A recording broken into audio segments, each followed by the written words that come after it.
Welcome to Wolf Tales, where you'll be hearing stories from our own staff and volunteers here at Wolf Connection. We'll also be speaking with artists, photographers, videographers, and musicians about the way the wolf has influenced their work.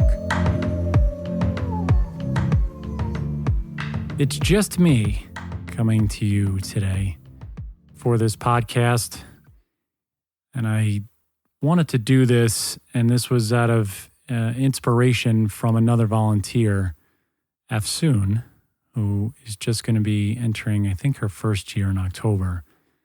And I usually love to do these podcasts because I theoretically don't want to hear my own voice. And I love to hear what other people have to say. But I've hit a milestone here at Wolf Connection that I've been here for now 5 years this month. And there have been so many things that I've gone through personally and stories that I've seen and events that have hit me in a way that have changed me, I believe, for the better, and have challenged me in ways that I don't think I would have had in any other setting. It's such a unique journey to be here, and I want to thank all of those of you that have listened to this podcast, that have downloaded this podcast, that have sent messages from all over the world to us stating how this podcast has impacted you and how the work that Stephen and myself are doing has affected you in one way or another. And this would not have started if not for 5 years ago. And I'll start my journey there because I've asked so many people to share their stories, and my story gets danced around because that's not the focus of what I try to do.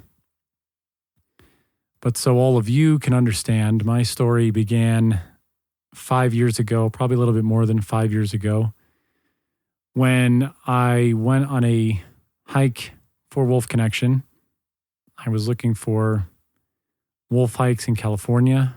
I was new to the area, probably, I believe at that point, I had only been in California for 2 years, and found a wolf hike through Wolf Connection. And it was supposed to be a large group of people, probably 20 to 25. And when I showed up, it was myself and maybe 5 other individuals. So it was very intimate. It was very private. And it was at the old property, which I didn't know at the time, because those of you that have been here to Wolf Connection and seen the property at 165 acres, it used to be a very, very smaller space than what we have now. And so when I went through that hike and went through that experience, it was unlike anything I really had ever been to in terms of nature, in terms of your standard zoo or animal farm or game farm, things of that sort. And I realized that there was a deeper connection that was being made by myself as a guest and the other individuals that were there with these wolves and wolf dogs that were on the property.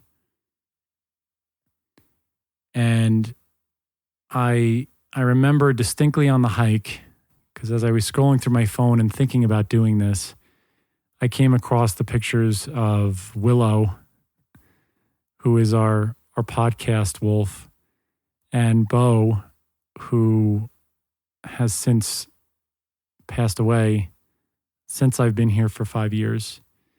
They were the 2 wolves that I was lucky enough to interact with on our hike. And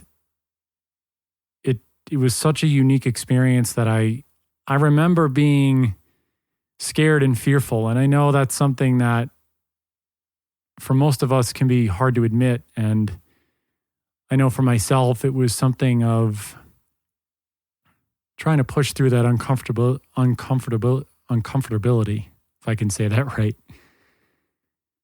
And just trying to make myself small and make myself in a way that these wolves would interact with me, or these wolves, and I was looking for that interaction. And that's one thing I think that I can say that I have done a complete 180 since I've been here from that first hike, is understanding that the interaction portion with anything in nature in that regard does not have to be physical. It does not have to be touch. There does not have to be a lick or any sort of physical interaction, and that you are constantly in interaction with the world around you and nature around you, and that you are just being in the woods or on a trail. You are part of that landscape, no matter what it is. And so having that interaction on that hike, and then as we wrapped up, I remember a former staff member, Julia, she brought out Coda, who was going to escort us to our cars. And we did a stop right before we got to the parking lot. And Coda, who at that point still had his brother Chance and was younger than the 10 years old that he is now, rolled. When he got to me, I was taking video and photos, and he actually rolled into my lap. And I don't know if that was the moment or the interaction that changed the course of my life at that point, but I started sharing that on the tours, and it must have stuck with me for some reason, because about 3 or 4 months later, I was able to rework my schedule and be able to start volunteering at Wolf Connection and be part of the core volunteer program. And it wasn't a light decision by any means. There was some sort of pull to this place that I remember stating, and again, I can remember these words vividly, is that I believe I was asked, what's the reason you want to volunteer and you want to be part of this organization? And I looked around and I saw the property and I saw the care that was being taken of these wolves and wolf dogs. And I stated that this was something that I could see myself doing, and the impact that I could make could be visible. And I could translate that to telling other people that this was a place where you could see physical change. You could see the change in the animals. You could be a part of their growth, their healing.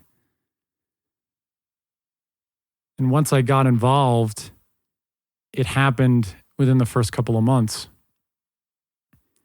Those of you that know me or have been here at the ranch before, and Coda I am deeply connected with, and JC is the other one. And I remember I was probably in my first couple of months here, and JC early on when I started was more anxious than he is at this point in his life. And it was more of a struggle to get him leashed and to get him to go on a hike. And for whatever the reason, he and I connected in a way that he felt comfortable near me. And by the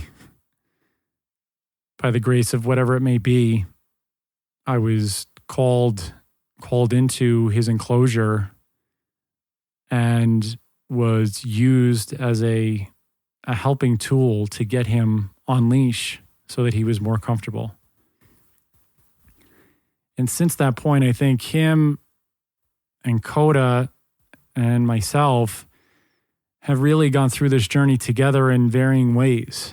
I think JC really was the wolf that kept me going in those first couple of years and helped me along in a way that I don't know if I was prepared for what Coda was going to teach me later on. And it's something I always wonder is about how we all fit into this place and fit into Wolf Connection and why we're here. We all come from varying walks of life.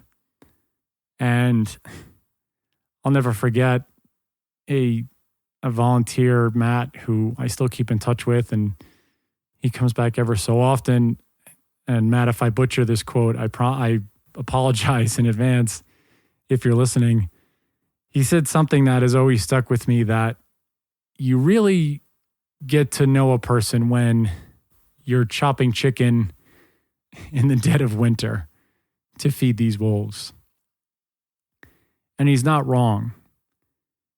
And there were so many hot summer days and very cold nights and days in the fall and winter time here in California, where you really begin to see the type of individual that is here, that volunteers, that stays around, and that is here not only for the wolves, but also interacts in the program aspect and the people empowerment part of it. And I keep floating in and out, and these thoughts are just coming to me as I continue to talk to you all, is that when I first began, my focus were the wolves.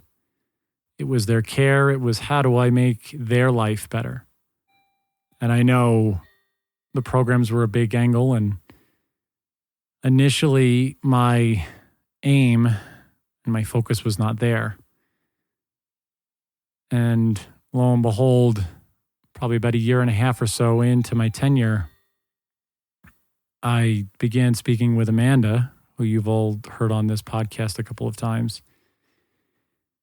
And we discussed how I could be involved in programs and how I would be able to impact the youth that come through here, even if I was just being silent and holding space. And at the time, I had no idea what holding space was about. I had no idea what I would say to teenagers, because I was in my 30s, and you don't know the reactions you would get, and that was part of my uncomfortability. It was part of me not being comfortable with being uncomfortable. And it's something that this place does to you, that when you're tossed into a situation that you are extremely uncomfortable with, you are forced to deal with that decision and forced to deal with those circumstances, for better or for worse. But I've seen, for the most part, you come out better for it. And I know with the programs and with guidance from Amanda and guidance from many others, that I was able to be a part of these programs and be a source of comfortability and a source of connection for some of these youth. And it was something I didn't think at the time was going to be part of my life. But what strikes me about the youth that come here is that how incredibly powerful and how much wisdom the young adults have when we're speaking at the medicine wheel, when we're talking in our circles, when we're doing poetry, when we're building benches. These are young men and women who, for some reason or another, they don't have the outlet, much like the wolves, to be themselves. Much like the wolves, their voices sometimes are taken away from them. And to see the transformation when given that opportunity, when given that space, to be able to speak their truth without judgment, it is a fascinating thing to see. And to be a part of that and to see that firsthand, I can tell you there are many magical moments that if you were to say them to me just walking down the street, I wouldn't believe you. And I would say that I'd have to see it to believe it. And I can tell all of you firsthand, I've seen beautiful things happen here.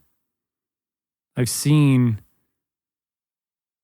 individuals come here that when we say sacred timing, it doesn't mean you have to be complete and be ready to go after 8 weeks. But man, some of them are. And a lot of things click. And it can be as simple as looking at people's appearance and seeing the comfortability. I remember one young woman who came through, and initially, her hair was inside of a hat, glasses were on, very closed off for the first two weeks or so, 2 or 3 weeks. And I remember commenting to Amanda at one point saying, do you notice the difference? Because we debrief after every program. Did you notice the difference in this young woman today? And she goes, no, what did you see? And I go, her hair was down, she had contacts in, and she was open more so this week than she ever had been in the first 3 weeks. Little subtle changes like that in feeling comfortable to be yourself and to maybe try something that you don't feel comfortable doing, but you feel comfortable doing it here with us. It's so simple, and yet it's so huge. And these are the things that I think about as I walk through and take hikes with certain animals, with Shade or with Max or with Coda, is that we do these things here for the betterment of us as a collective. And that we are trying to be this safe place where we can bring out the best in these individuals and not do it and not pressure them to do those things. They can do it all on their own, in their own sacred timing. And they teach us a lot. These wolves teach us a lot. These kids teach us a lot. Some of the adults that come here teach us a lot. I find, as I said just before, with hiking with some of these wolves, with the Shades and the Maxes and the Codas, it's tough to be in silence for most of us. And I know for myself, I was quiet as a kid. I very rarely spoke up, spoke out, spoke my truth on many levels. But I found here that when I'm hiking with certain animals, with certain wolves, that silence can be that comfortable space for me again. I can find that connecting with nature and being alone with your thoughts. These are things that can just make all of the other noise stop. Because there's work and there's home life and there's our own pets and our jobs. But there are times, and the best times for me are sometimes when I'm here and I don't look at my phone for a full 8 hours. And I can tell you that is some of the best 8 hours that I can spend during the week. Those days and those revelations impact the rest of my life. It makes those connections with those that really matter that much stronger. I mean, hell, those of you that followed us when we went to Yellowstone and when we created this podcast, if I could tell you the amount of love and outpouring that we have gotten from people that were hundreds of thousands, hundreds of miles away, sometimes a few thousand miles away, it's extraordinary. We went to Yellowstone and we interviewed multiple individuals who live there, who work there, and have studied wolves for the better part of their lives. And I'll remember the first morning that we went into the park and we had our wolf connection gear on and we were scoping and looking for wolves. And an individual by the name of Steve Johnson, who was scoping in the same area, turned, looked at our group and said, "Wolf Connection, there's a podcast. Are you guys associated with that? Because I thought your voices sounded familiar." That, trust me, we don't do this for the recognition. But I can tell you there, Stephen and I looked at ourselves in disbelief, but also in a way of saying that, yeah, this is the reason. This is what we're here to do, is to spread the message, to connect people with wolves, to spread these values that we teach in the programs, to be a voice, to be a beacon for those who don't have the opportunity right now, may never have the opportunity to be at Wolf Connection in person, but to be able for them to understand what we do and how we reach out to others that can't make it. I mean, those individuals, that group in Yellowstone, I'm forever grateful for. And we will go back.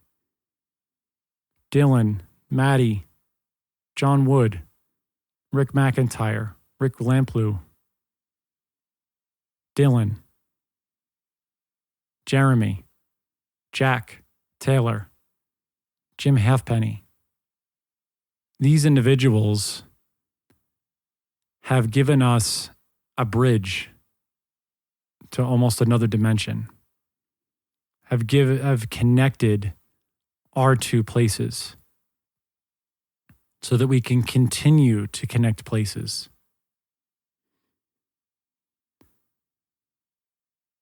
Again, if you would have told me 6 years ago, this is where I'd be sitting, in front of a microphone, speaking about some of the thoughts and feelings that I've had in these past 5 years, I would have called you absolutely nuts. To have an opportunity to find the radical middle, to try and bring opposing sides together so that we have a balanced relationship with the wild. And to do that in any way that we can, this is our platform. This is our way to do that. But I can tell you we wouldn't have gotten here without the support of this organization. And the individuals around myself that have continued to push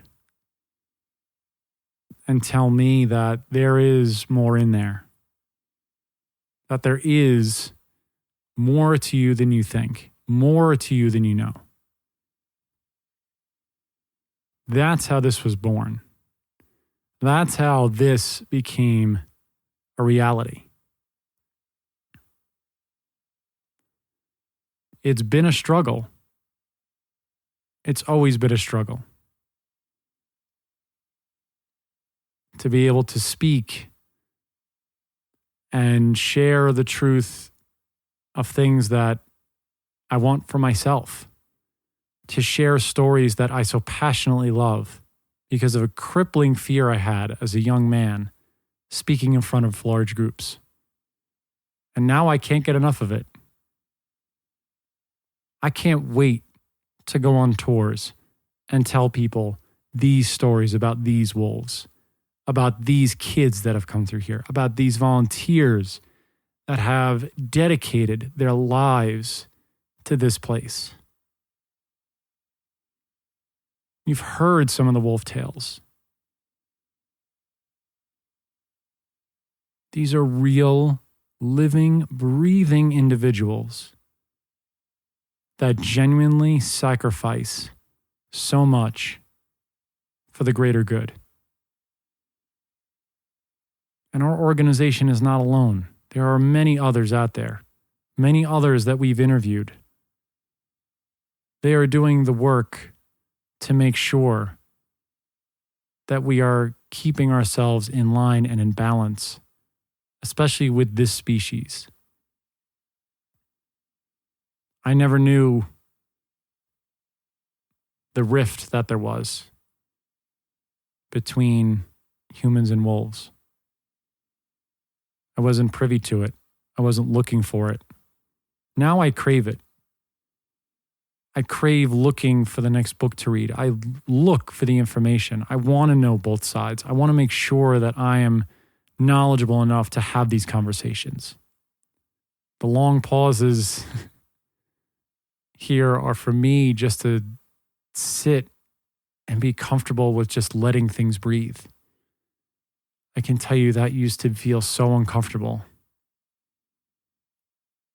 That used to be so uncomfortable for me to have to collect my thoughts, for me to not really know. I've always been a thinker. I've always not jumped or leapt at the first sign. But I've learned to become comfortable with that. I've learned how to use that as a strength. How to use that to teach and tell these stories. To impact young men and women, adults, anyone that comes through these doors and steps foot on this property, so that I'm able to share my experience, so hopefully it can help their experience. For better or worse, it has given me a higher purpose. And there are days I sit and I look into my books and I look at when I'm working and I wonder, maybe this is the calling. It's struggling to feel a pull for something that feels so natural now. To know that maybe there is more. Like I said, being comfortable with being uncomfortable is something I would have never dreamed I would have been able to do with my life. The thing that this place shows you, and that these wolves show you, and that these kids show you, is that we are all learning and teaching from each other. We are giving ourselves to each other and getting through these things together. We had a relationship with this species for tens of thousands of years. And somewhere along the way, I think it got lost or it changed, probably for the worst part. But here I think there's a chance and there's an opportunity for us to reestablish what we've lost. Not in a dominant way, not in a I own this type of way, but it offers us a chance to revisit and reconnect with those feelings, with those thoughts, with those yearnings, with those feelings that we may have lost over the course of our lives. Like few of the volunteers here, I wanted to be a vet when I was a kid. I did all my elementary school reports on animals. That was my calling. I wanted to do that. Not to say that me going to college and getting my degree and working at the jobs that I worked were wrong. And sometimes, like I said before, the sacred timing, it just takes a few years to understand our actual purpose, to understand why we are walking this earth. I have changed for the better in these last 5 years. The impact that I have felt from not just the wolves, but the humans alike, will stick with me forever. And who's to say if this will be where I spend the rest of my days or I move on from here, but I know at this point in this juncture that I am taking the lessons that I've learned and using them throughout my professional life. I'm using them in ways that affect my own domestic dogs, the way that I treat them, the way that I see them, the way that I try to understand them, the stories that and the feelings that I've shared here with you all. It's just something that comes up. And I wrote notes down for about 3 or 4 days, and I had a structure. And if anything is what this place has taught me, is that structure does not matter. Is that organically flowing through something sometimes leads you to the ultimate endpoint, the ultimate conclusion. And you reach it in a way that you wouldn't have thought you've reached it there before. This conversation will always continue as long as I'm here, and that Stephen is at the helm with me. I couldn't have asked to meet a better individual to go on this specific journey on this podcast with. I couldn't have asked for a better group of individuals to come together as a team and as a pack to, unknowingly or not, guiding me through the last 5 years that I've been at Wolf Connection. I hope that the next 5 years will be even more of a revelation, that we will continue to forge forward, and that we will be able to bring more individuals here, more groups here, more wolves here. Because in my mind, we need each other. We need to continue to learn from each other. Not to be so divisive. We need to listen to one another. We need to have these conversations. We need to not be so judgmental. Because if these young men and women have taught me anything, is that everyone has a story. Everyone has a right for their voice to be heard. I thank you all for listening to my wolf tale. And please, continue to listen.